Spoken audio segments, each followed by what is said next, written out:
Hey, what's up? I'm Sean, host of The Gray Area. We got a great show for you this week. I'm talking to the cultural critic and writer Chuck Klosterman. He's got a new book out about football, which is called Football.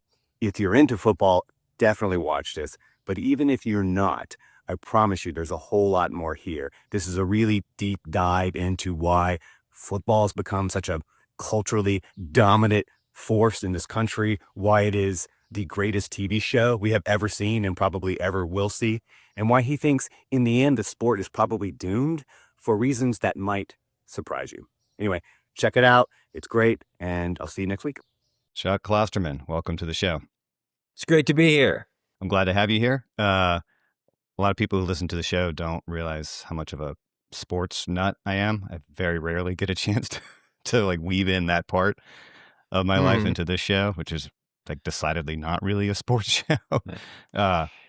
This book of yours, it's about football, obviously, but it's not a love letter, as you say. But how do you describe it? Like, what are you trying to do with this thing?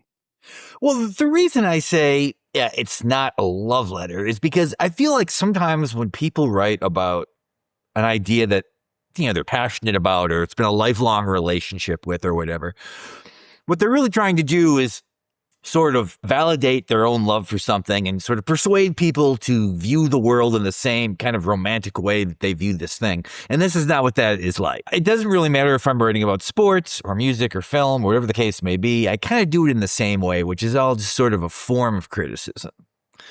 And, I've been thinking about football sort of unconsciously for 40 years, like kind of hyper-consciously for 20. And, there's going to be this future when football is not going to be as meaningful as it is now. All things, especially things of this size, eventually sort of recede from the culture. And then there's going to be this period where people are going to try to explain retroactively why football was so central to American culture for so long in such a kind of all-encompassing way. And I feel like those attempts are usually wrong. I think it's very difficult to look back on a period you didn't experience and then try to tell people, well, this is why it mattered. So this is like an obituary for someone who is still alive. This is like talking about the meaning of football at its absolute apex, with the understanding that at some point it will no longer play this kind of significant sort of central role in how America operates and thinks. So is that why you're writing it, for people who aren't born yet, so that the people of the future can make sense of this crazy thing? Yes. I mean, it's funny. I put that in the book as sort of like, this is a book for people who aren't even born yet, which is a little bit disingenuous because obviously I'd go broke if that's who I wrote for, if I only wrote books for people of the future. But I mean, that's also what's kind of interesting about book writing in general, that it's kind of one of the last idioms of art where that really is the idea. The idea that you're doing something that is intended to exist, beyond yourself. Did you play football, grow up playing? I mean, what is your sort of experience with the game beyond just watching it like the rest of us now? Well, I did play when I was in high school. I went to a real small school where we played 9-man football in North Dakota. It was kind of imbued in the small town culture, or however you want to look at it. Then, I was a sports journalist early on when I was started in newspapers. Then I became more of a culture journalist, and I was just sort of consuming it as a fan. And then as I aged, it started becoming more important in my life again. And what I mean by more important is it wasn't that I was even watching that much more. I was watching the same amount, but I was thinking about it more. And then I would kind of look at American culture just kind of through the course of what I did as for a living. And it would seem as though we've kind of created a society now where the monoculture is just football and Taylor Swift.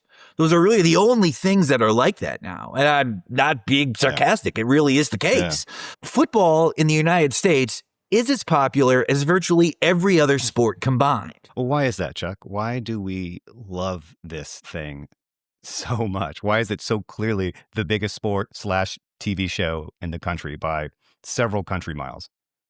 Well, that's a lot of what the book is about. I mean, but I think in some ways, if I had to really boil it down to a paragraph, it was kind of just sort of a really interesting kind of happenstance. Okay, so football is created in the 19th century, and it happens right after the Civil War. And though it's impossible to verify this, there's always been this sort of understanding that after the Civil War, there was some fear among guys that it was like, well, these young men who are coming up, they'll never fight in a war. How will they understand the reality of adversity and all these things? We need to create this kind of simulation. So football, in some ways, is this simulation of war. Okay, so it has this fairly kind of deep metaphorical meaning to begin with. Then it evolves for 70 or 80 years, and then it intersects with the rise of television. And by chance, football is the ideal vessel for television. And television is able to sort of make football into something different, something unintended. And I would argue that, particularly over the last half of the 20th century, probably the best way to understand American culture and American society, or at least a good way, is sort of the way it is kind of reflected and projected and reinterpreted through football. Now, moving forward, I'm not sure that will be the case, but I feel if you're trying to think about life, from 1950 to 2000 or whatever, this is a really good way to understand it. And that, to me, is part of the reason why it's important. I mean, like, not important necessarily for what it is, but sort of like how it functions. It's weird. I mean, I grew up in the South in Mississippi, and I went to LSU. I went to college at LSU, which is what years? As you know, it was. I was there from 2005 to, well, hell, I got my doctorate there too. So I was there for the better part of a decade. So I was there for a very good period. Title. Yeah. No, it was like the golden age. And for people who have not lived in that, I mean, it's cliche to say, but it is absolutely functionally a religion down there. I mean, one of my earliest memories as a kid was my dad dragging me to Tiger Stadium, when I was 6 or 7 years old. It's stamped in my memory forever. And it was really formative. I think it was practically that was the moment where I was like, you know what, I think I'm going to go here. I mean, it's just the hold it has on people who grow up in that it's weird, man. It's really weird, but it's powerful. Well, but what you're describing is something that's slightly different in the sense that you were sort of raised into this, and those feelings were present, right? Your dad didn't have to tell you that this was meaningful or this was significant. You could just sense it to the point where it probably seemed normal. It probably only now, maybe as an adult, you might look back and it was a strange sort of how seemingly injected into my existence this was. What I'm very fascinated by is sort of the underpinnings of that. When people love things or when people hate things, I'm always very fascinated by the sort of the meaning outside of themselves that sort of allows them to sort of move into this kind of emotional state and sort of accept it as just normal. There's nothing strange about it. Do you think there's just something particular about the game of football that just appeals to the American sensibility? A lot of the things I think that give football meaning, if described in a vacuum, would make it seem like you're making an argument against the sport. I mean, I note this, this kind of famous Wall Street Journal article that came out, I think, in 2011, where they kind of researched an NFL game and it lasts 3 hours. And they're like, well, there's only 11 minutes of action in this game. In this 3-hour window, there's only 11 minutes of actual football being played. Now, if you're focus grouping football, if it was a new thing you were trying to pitch to someone, that would seem like a massive detriment. And yet, in a sense, that really is the key. The way it is delivered, even though it seems antithetical to what we would think we would want wall-to-wall action, it is actually sort of that incremental experience that allows us to sort of have thoughts about other things and the thing we're watching in between the moments of activity. There's also the idea that we think of sports in a way as we watch sports not for the coaches, we watch it for the players.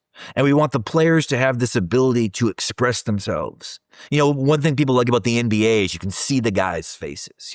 One thing they often talk about in Major League Baseball is like, well, we would have a greater fan base if people had more of a relationship to the individual stars. If they were more personalities or whatever. The idea always seems to be that we must want to see the individual, and yet that's not actually how it works for people. Like, one of the values to football is that because they're almost like faceless automatons on the field, you can't see their face. You just see these colors. What you're really into is the thing itself. It is not the individual components. It's sort of the macro idea.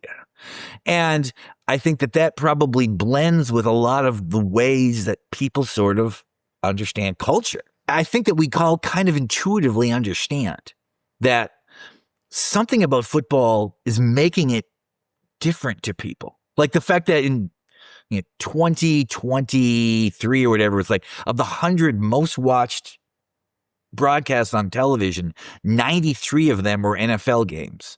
And then 3 more were college games. It doesn't make sense, really. I mean, yes, live events have a different meaning, but why do all the other live events take sort of a backseat? It's very perplexing. That number is wild. It is. I mean, that's kind of the question of the book in some ways. It's like trying to explain how it could be so imbalanced. Well, you had an interesting line in the book. You say that football imitates American society by generating a sensation of chaotic freedom within an environment of near total control. What's going on there? I mean, we think we like chaos or the feeling of chaos, but what we really dig is control. I mean, how does football sort of walk that line for us? Well, I think it's kind of both things. What we want is it's kind of a predictable chaos, which is an oxymoron. I mean, Right. so a play comes in from a football game. So there's this guy, in the press box. The offensive coordinator is up there. He's looking at the field from a distance. He's watching it on a monitor. He's calling down to the sideline, presenting the play, which is then sent into the quarterback through his headset in a code. He then sort of looks at his wristband to deduce the play, gives the play to the other 10 guys. They go to the line, they run the play. The play lasts 4 seconds or 5 seconds. It's been this 35 seconds of basically creation of this. It's like the hierarchy is massive and very Byzantine. And the play creates a sensation of spontaneity, because there's 22 guys moving around and there's all this contact, and it seems like, you're sort of kind of thrilled by these little glimmering moments of spontaneous extemporaneous action, but it's actually more like it's a very kind of an ideologically corporate. And a lot of these things that we don't have to think about when we're watching the game, you don't have to watch a football game and think of this, but it sort of reflects these things that are kind of built into your life already. It's like there's something a person maybe understands about the construction of football that they can't even necessarily verbalize. Do you think football would be as entertaining if there wasn't this continual possibility that someone might get hurt? Like, not saying we enjoy it because someone will get hurt, but there's always the chance, and that adds something bizarre and compelling to the mix. It's a tough thing because I don't see football as a blood sport, right? There are some sports that people are drawn to purely for the possibility of injury. Like, I think that's certainly some combat sports are kind of like that. What people want from football is, I think, something slightly different. They understand that for the game to have meaning, there has to be risk involved, even though they don't want to see anyone get seriously hurt. It does, though, need the potential for that to happen. And that's a very strange kind of element of cognitive dissonance. It's like a guy climbing Mount Everest, right? It's a meaningful thing he's doing. Could be maybe his lifelong goal. That guy who's climbing Everest does not want to die climbing that mountain. I think extraordinarily rare that a guy climbing Mount Everest has a death wish. However, for that to have meaning, he has to understand that this is something that could kill him.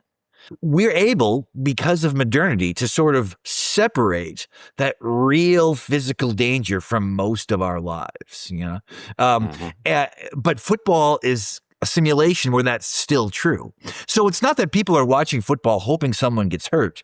It's just that if there's no possibility of that, it becomes something else. That's why every time there's a rule change about concussions or a blocking rule is changed, people always are like upset about this, right? Football fans always hate that. It's flag football, man. Yes. It's not even real football anymore.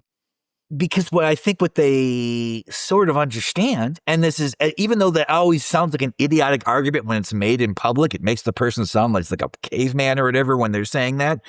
In a weird way, that caveman understands something, which is that if you take football and you make it less potentially dangerous, the value of the thing we actually like, the sort of the dramatic action, the execution, the skill and all that will be minimized. It's a weird sort of balancing act between like what we see, what we want, and what we just need to know is possible. You do a really good job early in the book explaining why football is sort of unique in the sense that the vast majority of people have never played it, and it can't really be simulated by regular people. It's not, you can't go to the country club and play tennis or football the way you can tennis or golf or basketball at the rec or whatever. Football it's too complicated, it's too expensive, too many moving parts. So the people who obsess over it have no firsthand experience of the thing over which they obsess. I mean, how do you make sense of that gap, right? Is that like strangely part of the magic sauce of football's appeal? It's another one of these things that on the surface makes no sense and should actually suggest the opposite. And yet seemingly is exactly what you say, like part of the thing that gives it the ability to kind of transcend everything else. I mean, soccer is the most popular sport in the world. Okay. And one of the key explanations as to why it is the easiest game to play in terms of all you need are two sides and a kickable object. Like in the most impoverished places in the world, they can still play soccer if they can just find something that's vaguely spherical and they have space, okay? Basketball. You can play basketball by yourself. You can play 3-on-3. You can play 5-on-5, and it can feel as official as a high school or a college game if the guys are real serious.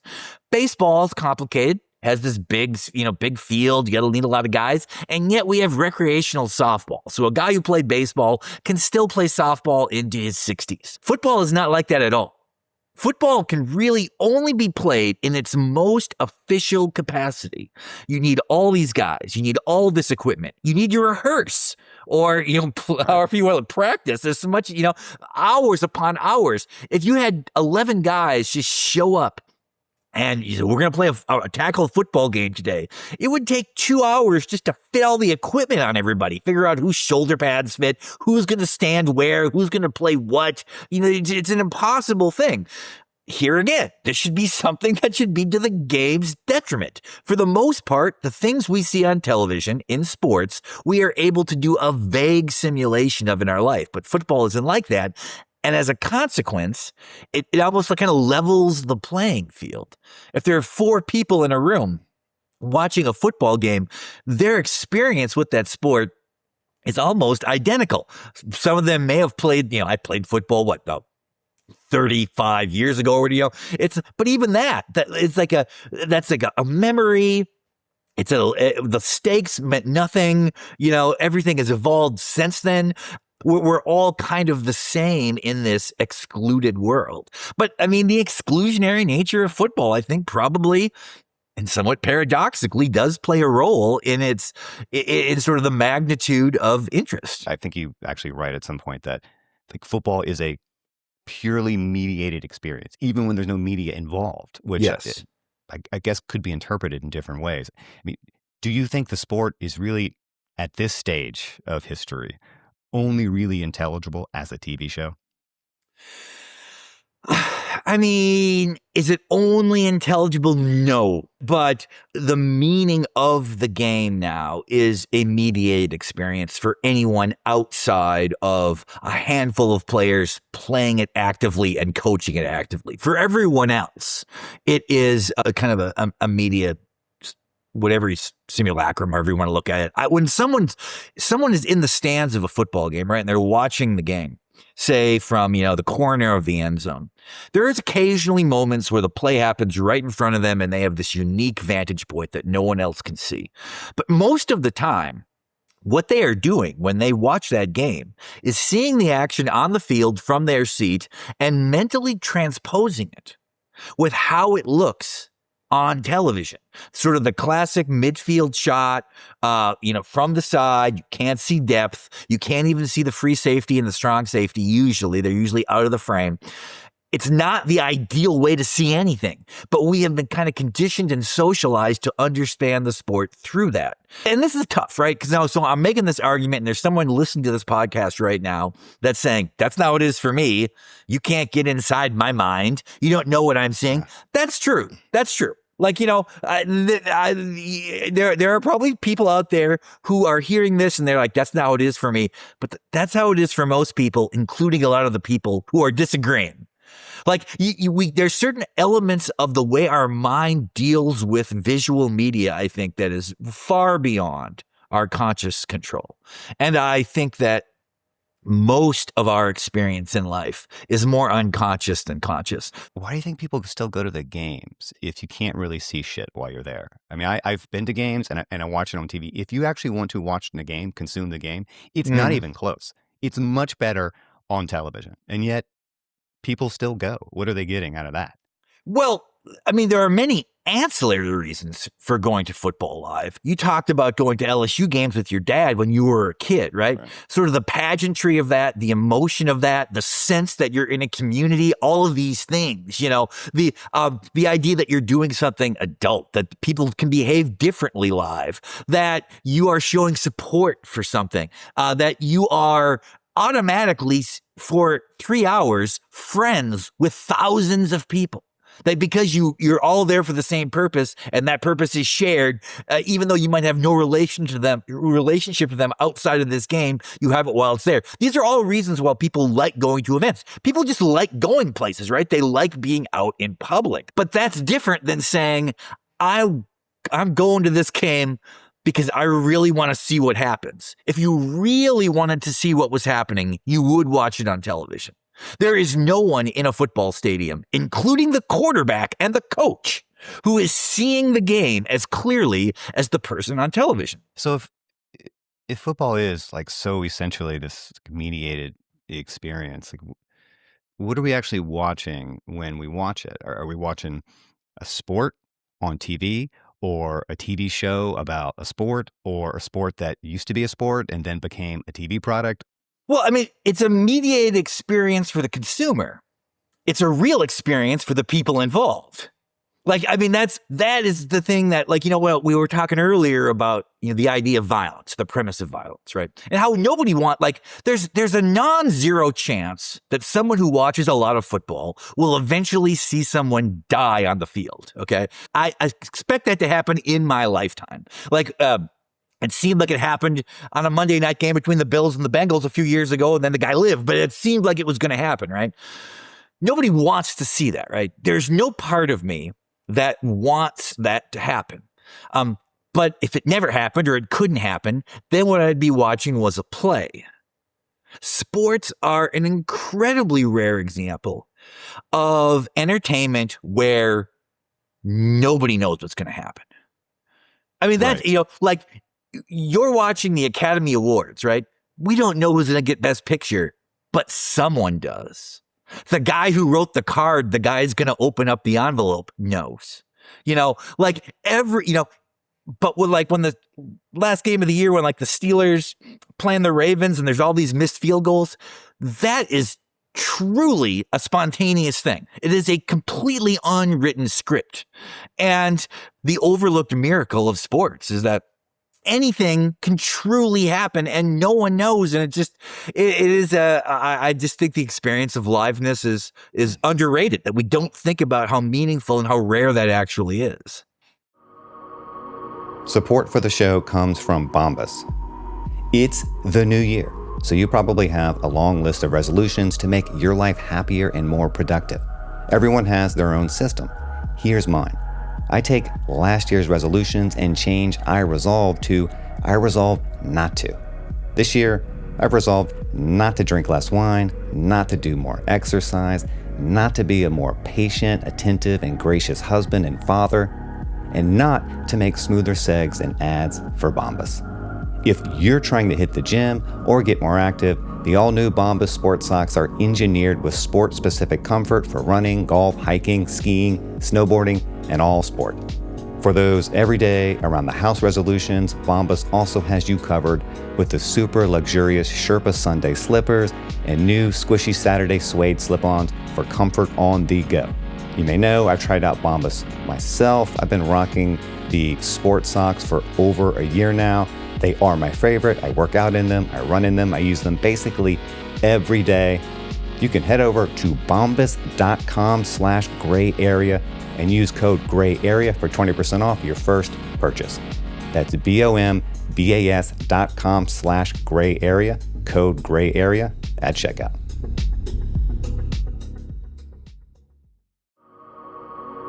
Support for the gray area comes from Hims.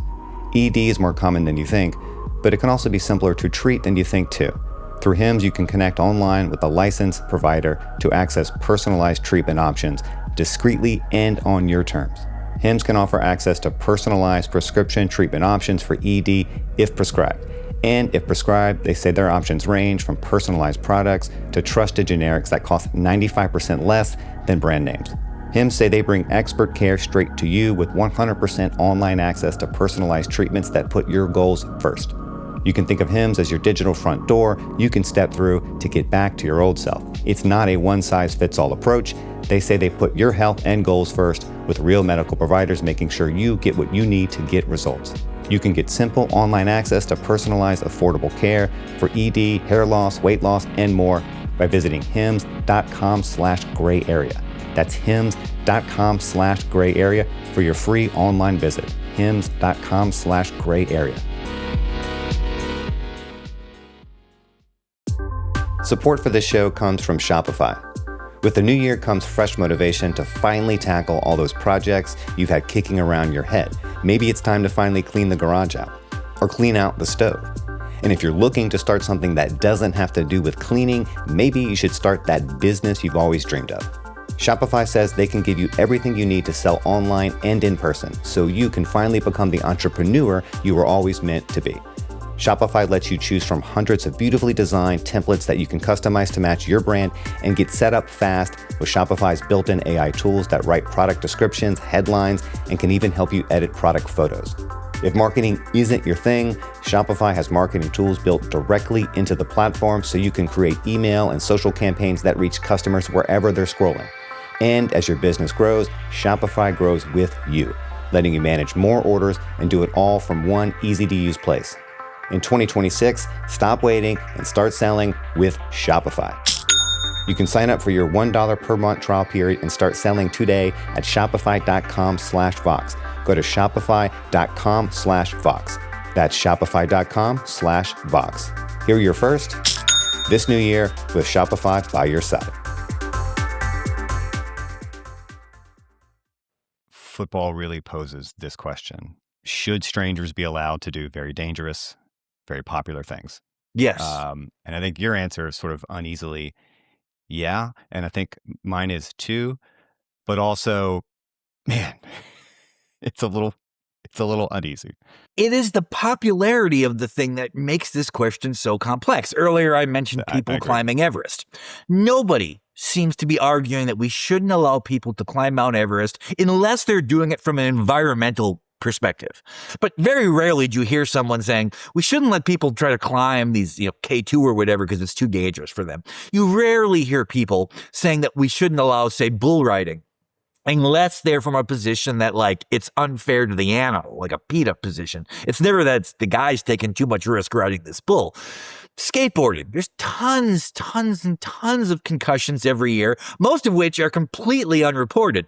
What's different about all of these things, though, is that we see these people doing those dangerous activities as having complete agency on their own. that these are things they're doing. It's their choice. It's separate from us. But because football is so popular, there is this idea that perhaps we are also complicit in this, that this dangerous thing is happening, not because it's the decision of the guys on the field, but of a society that has made this so valuable that these guys can't say no. Is the relationship so out of balance that it's impossible to expect any 20-year-old person to play the game if they can? Is the reward from this so massive that it's almost unrealistic to say, like, well, they have a real choice in this matter without sort of being just like, they can't create a life on their own that would be better than the life football would perhaps provide them. There's also the weirdness of these people who have, the early signs of dementia. It seems to come from playing football. And yet, for the most part, not across the board, but generally, they will say, I would do it again. It was worth it. It's who I am. It's my identity. This is why I feel like I can write a book called Football in a way I couldn't about a lot of other sports. It's just football demands interesting kind of moral questions that are both completely tied to the game and also completely outside of it. They're questions that we are able to, in fact, often ignore until we see it in a football context. As the world changes, a lot of the ideas built into the game of football are increasingly seen as toxic extensions of society. That a lot of the things that are built into the game of football are not really acceptable in life now. Like it is completely unacceptable to have your boss scream at you from 3 feet away every day. That would be seen as very abusive. If your boss for this podcast, whoever your editor is, if they would consistently scream in your face, people would be like, that guy should be fired. And football, it still happens. In football, that's still part of it. Less than it used to, but it's still there. Like there's so many things that we've been able to change about the world to make it sort of a safer place where the hard rules of reality don't apply. And then when you see a thing like football on television, even though you're having a mediated experience, you know that the guys on the field are having that bygone experience, where a lot of the things that we're able to remove from our life are still central to their 3 hours on the field. I think we've reached a stage of our journey here where I can just straight up ask you whether football is ultimately a good or bad thing. And you hedge your bets a little bit in the book with the whole 53-47 thing. So, well, I don't think that's how is that hedging? I said that on balance, well, I think that if I mathematically work it out, it's probably 53% good, 47% troubling, with maybe a 2% range of error. But even so, I wouldn't have written this book if I didn't think football on balance was socially positive. Having grown up in the South, I spent a lot of time, in small towns, and I have seen how high school football in particular functions as this like social glue. It brings people together. It creates this shared ritual. And I'm not saying football is the only thing that could do this. I'm just saying it is basically the only thing that actually does it right now. And college football, as I was saying earlier, is sort of on a whole other level. And there's, to your point about monoculture, right? Like there's nothing else left, right? Like I think it's good to have some kind of shared ritual in that way. And if it's not football, what the hell else could it even be? Okay, so this is maybe an odd question, but you were raised in the South, right? Were you religious growing up? Not particularly. I mean, I was raised Catholic, but it yes, okay, me too, right? It's perfect. Okay, so I was raised Catholic, right? When you go to a Catholic mass, you're watching this experience, right? In some ways, it is art, is it not? Yes, it is. They're doing these things that are spiritual and trying to connect you with God and sort of giving you the rules for living. But there is, as you're watching, the priest and like the Eucharist and all of these things you're watching, and hearing the music and all of these things, it is also like an artful construct. And I think a lot of the things that we want to get from religion, for example, actually come from this. This is why, it's hard for some people to sort of relate to the person who goes like, well, I'm spiritual, but I don't go to church or whatever. It's like for a lot of people, the going to the church is the thing. That routine, the structure of it, sort of the way it sort of unspools, that really is the path to the sort of the of whatever the feeling you're trying to get. Football is that same way. Is football art? Okay. Now, I suppose it isn't, right? Because art has all these, semantic qualities. It's got to have intentionality and it's sort of like the purpose. But football operates as art and for a lot of people, it's kind of the only art they experience. I mean, there are people who they do not invest much time into a lot of the other kind of traditional forms of art, but during the weekend, they watch these things on television, which has a real kind of artful expression. I mean, the schematic way plays run, the colors of the uniforms and the way that they sort of mesh and the experience, the visual experience you get. I mean, I think I mentioned, to me, when LSU is playing Ole Miss at Ole Miss, that color combination on the field is beautiful to me. I like looking at it. I like looking at North Carolina's uniforms, just looking at them. They just, they're all these things. If you say fashion is art, well, then there's an element of football that is fashion, that is art. Intellectual debate or whatever, that's in a weird way happening between football coaches. It's a kind of debate where they're not talking, they're moving chits around, and those chits are human beings. Match. But yes. So there is an enrichment to football that we almost try not to talk about, right? There's somebody, I guarantee you that there's someone who might be listening to this podcast right now who loves football, and they're thinking to themselves, just the way this guy is talking makes me not like it, because that's not how football is. Those are all the things, all these things he's talking about have no relationship to the thing I like. But the fact of the matter is everything is semiotics. Everything in life that we think about, our understanding of reality is semiotic. It's the way things are presented to us and how we sort of understand them. And I think football does that in a way that needs to be considered more. And that when people talk about football, they should be talking about that with a little more sort of emphasis, as opposed to only seeing it as an economic thing or a violence thing or a toxic thing that separates a certain kind of person from the rest of society. I did like the analogy with religion in that way, right? I mean, I went through my phase like everyone else there, where I became that asshole militant atheist guy, but then I sort of grew out of that and came to sort of appreciate church and religion. And the way you were talking about is a sort of it's a container where you can go and it directs your attention in certain ways. And it's this container for practicing certain spiritual traditions or whatever, and communal and all that kind of stuff. And football is also a container for all this shit too, right? It's a container for the experience of the thrill of war without the, as you say, inconvenience of death. You get to experience that vicariously. It's a container for physical beauty, physical poetry. And you watch Mahomes on some crazy scramble, or Bijan Robinson catch a little flare pass out of the backfield and juke 8 dudes on his way to the end zone. I mean, it's beautiful. It's actually beautiful. And yeah, that's art. I mean, it's not a portrait on a canvas. Well, yeah, but it's a form of human excellence, okay? And it's a form of human excellence that is not divorced from ideas and thought. It's not like watching track, where it's just the fastest person is going to win. It's applied track. It's the idea of speed and strength and power sort of put together in a way that's almost mechanical. And yet when we watch it, it doesn't, all of these things, you're allowed not to think about while you're having that experience. That's another, that in another way is what I'm hoping this book does is I'm hoping this book says okay, so you don't have to think about any of the things I'm talking about while you're actually watching the NFC Championship. None of these have to be on the front of your mind.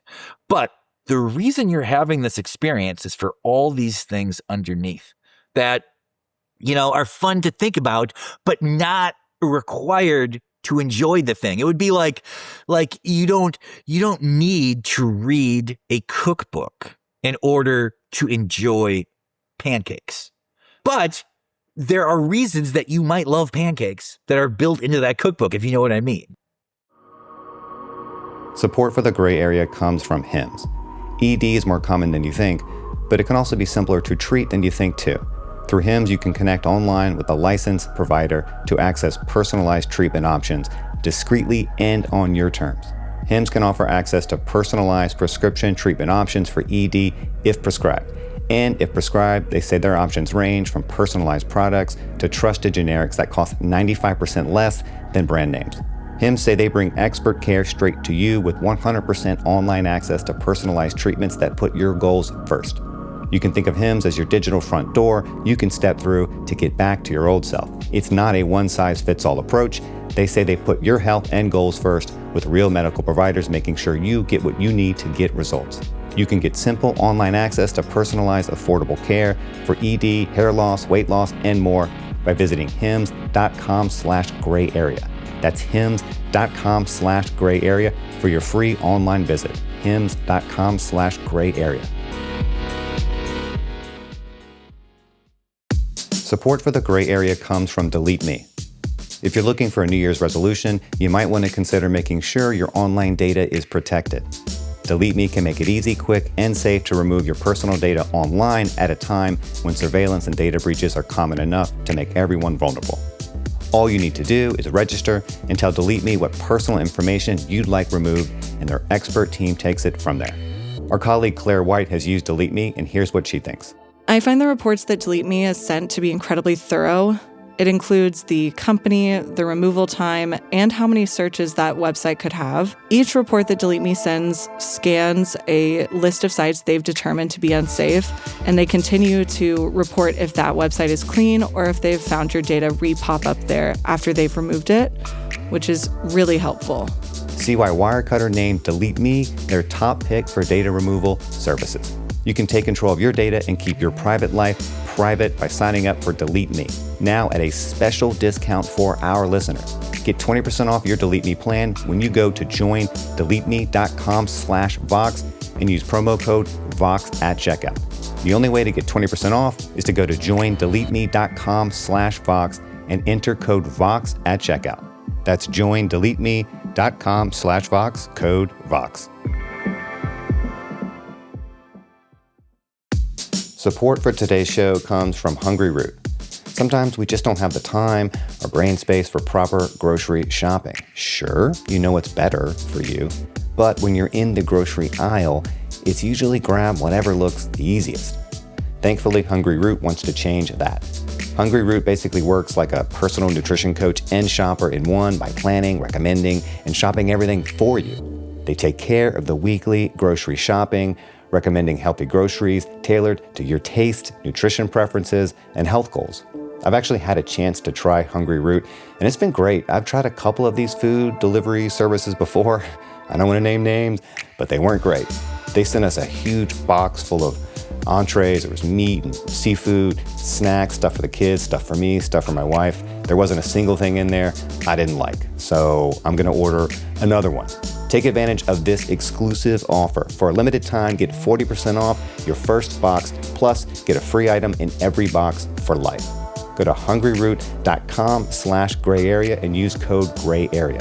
That's hungryroot.com/gray area, code gray area to get 40% off your first box and a free item of your choice for life.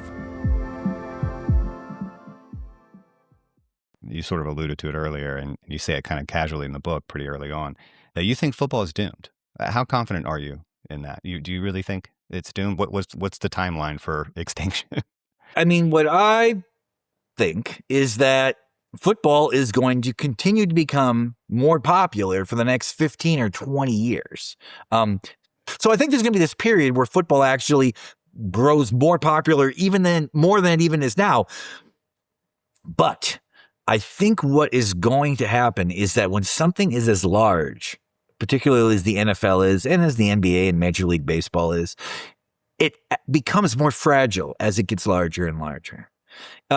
The NFL can't have a year that's similar to the year it was before. It has to generate more revenue. It has to expand. We have to move games to Spain and England. We got to do all of these things. Play in Mexico City, add franchise, do all these things. The salary cap has to go up. All these things have to increase. I think there's going to be a point when we reach this nexus where there's a realization about advertising. Right now, the reason a sport like the NFL is so valuable, it's because they know that people are going to sit through these games and watch the commercials as well because it's a live thing, right?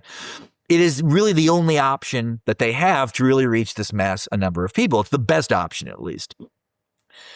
But I suspect there's going to be a realization that the cost of advertising does not reflect its value. In other words, we're already kind of guessing about advertising. We have no real evidence that advertising even works outside of being able to introduce products to people for the first time. Like if you've never heard of Snickers and you see a Snickers commercial, that's meaningful. The next 3,000 Snickers commercials you see aren't going to kind of make you hungry for them. It doesn't seem to work that way, right? It's really just a way to introduce ideas. And the cost of advertising keeps going up.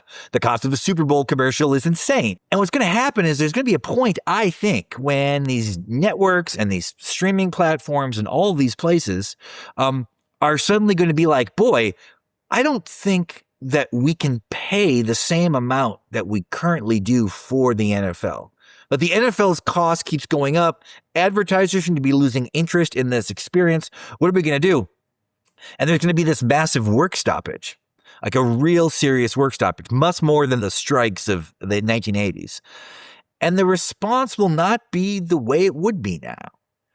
People will care much less. It will be seen as just a form of kind of entertaining distraction, and that can be replaced. I can't explain this easily in 30 seconds. I mean, it's like a kind of a large chunk of this book, but like the analogy I use sort of is with horse racing.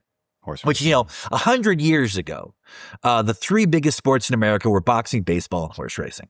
Now, what has happened with boxing and baseball, kind of specific and kind of, it's hard. A lot of factors are going on there, but horse racing it's huge sport in 1920, and now it's just kind of something for degenerate gamblers and, a few millionaires who own horses. And what happened with that is that for a very long time, every American was a horse person by default. Like, even if they didn't own a horse, they knew someone who did, or they had a blue collar job and, and horses did the labor, or, they grew up in a rural area, where there's just horses everywhere, even in Chicago. So people saw horse racing as something that was like kind of the apex of something that they inherently understood. Like, they understood the culture of horses. And as that disappeared, horse racing kind of disappeared too. At least it's probably now not one of the 10 most popular sports in the country.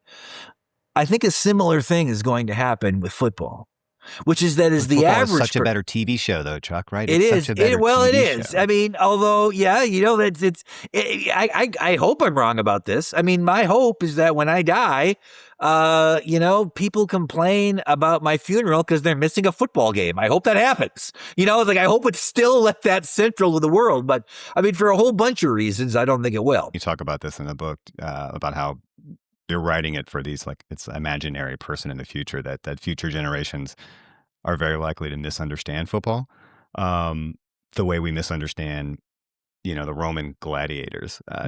Do you think that's the way it'll be? That will moralize the sport the way we moralize, the gladiators? Like, look at these barbarians without understanding the actual culture around it. I mean, even it's like using the gladiators as the example. While I am uncertain exactly what the culture around Roman gladiators was, I know it was not what we sort of imagined today. I mean, just because it is, even in one's own lifetime, you can remember things from the past that are described by people who didn't live through them, and their description immediately sounds hollow because you're like, yeah, I know technically that's what it seemed like when MTV was new. It didn't really feel the way you're describing, this amplified way of how, oh, Reagan was in office and suddenly our attention spans were changing. It was like, yeah. But it was like something happened, and for the people who were there, it felt one way, and all these retrospective stories are different. I am certain that if football recedes into like this niche thing or whatever, how it just becomes something that's like it'll be like, I don't think it'll ever be gone completely. I mean, in the same way, it's like, you can find jazz on an NPR station, but like jazz is no longer a Central American, obsession. It's like something from the past. When that happens to football, it will be described in, I think, sort of kind of hyper amplified pejorative ways, that they'll look at the thing and they'll see the most obvious aspects of it and perceive them as failures, because if the sport failed, it must have been from kind of the weak underpinnings of its foundation. And I don't like the idea of that. I hate the idea of knowing that things that mean one thing now are going to mean something totally different later, just because those people will be different. I mean, it's like everyone uses the present to understand the past, and that's just a terrible mistake. Well, I'll say this. I think your book definitely makes the case that you can love football, you can hate football, you can be indifferent to football. Like, fundamentally, I don't think you can understand American culture, and I don't think you can understand really the history of television and like just modern life without understanding how football fits into that, because it says something very deep and very important about like who we are and what we like and what appeals to us and what doesn't, and that alone makes it actually a fitting subject to sort of think deeply about in the way you do in the book. Thank you. And thanks for having me on. I appreciate talking about it. Once again, the book is called Football. It's great. Check it out. Chuck Klosterman. Thanks for coming in. Thanks.